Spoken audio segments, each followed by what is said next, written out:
The world is shifting.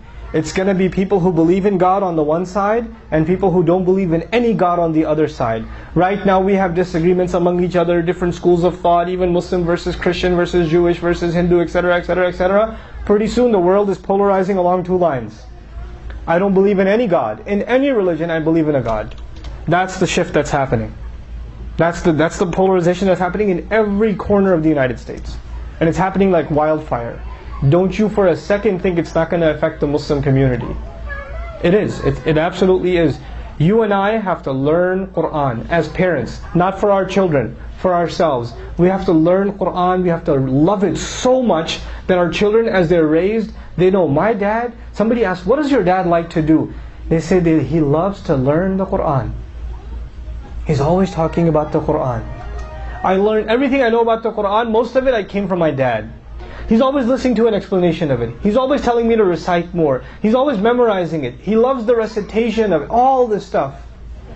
We have to become a nation of Qur'an. Why? Because the Prophet ﷺ was surrounded by people who doubted, just like we are surrounded by people who doubt. And the only thing that gave him belief was what? Qur'an, the word of Allah. It kept him strong. We have to become that nation again. Us and our children. We have to become the generation of the Qur'an. It has to become central in our life. 30 minutes a day is a starting point. But for yourselves, the parents, I don't care if you're 45 or 55 or 65 or 75, start memorizing Qur'an. Start doing it. Allah didn't put an age limit on it. Allah did not. That's you. Allah didn't do it.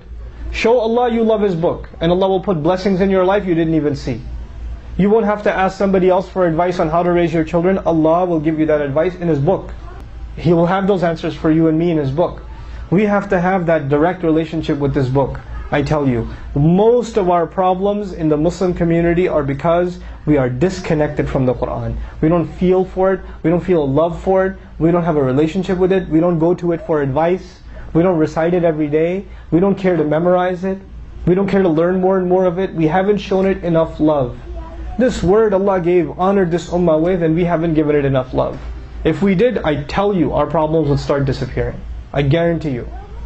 Allah Azza wa Jalla talks about the people of the book. He says, وَلَوْ أَقَامُوا التَّوْرَاةَ وَالْإِنْجِيلَ لَأَكَلُوا مِنْ فَوْقِهِمْ وَمِنْ تَحْتِ أَرْجُلِهِمْ. If they only established the Tawrat and the Injil, they would have eaten from above and below. Their dunya would have become Jannah. If they only established Tawrat and Injil. What is Allah saying to us then? If we only establish what? Qur'an. You will eat from above and below.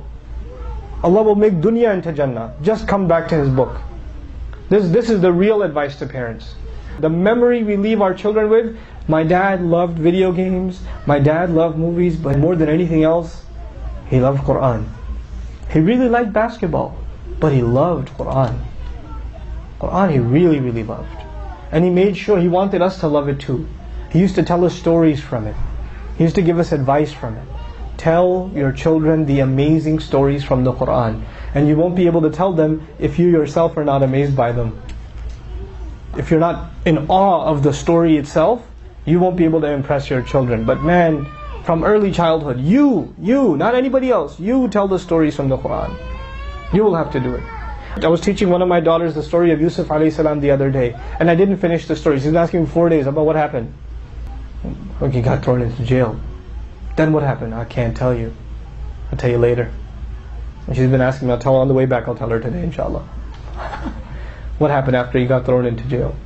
But we have to make and create an interest into our children. And the stories are so beautiful. They're so remarkable. Especially when you tell them from the Qur'an's point of view. They're so beautifully put together. May Allah Azza wa Jal make us a people of Qur'an, give us the ability to instill that into our children. Have an honest, open, direct conversation with your children. Ask them about what they heard in school, what problems they have.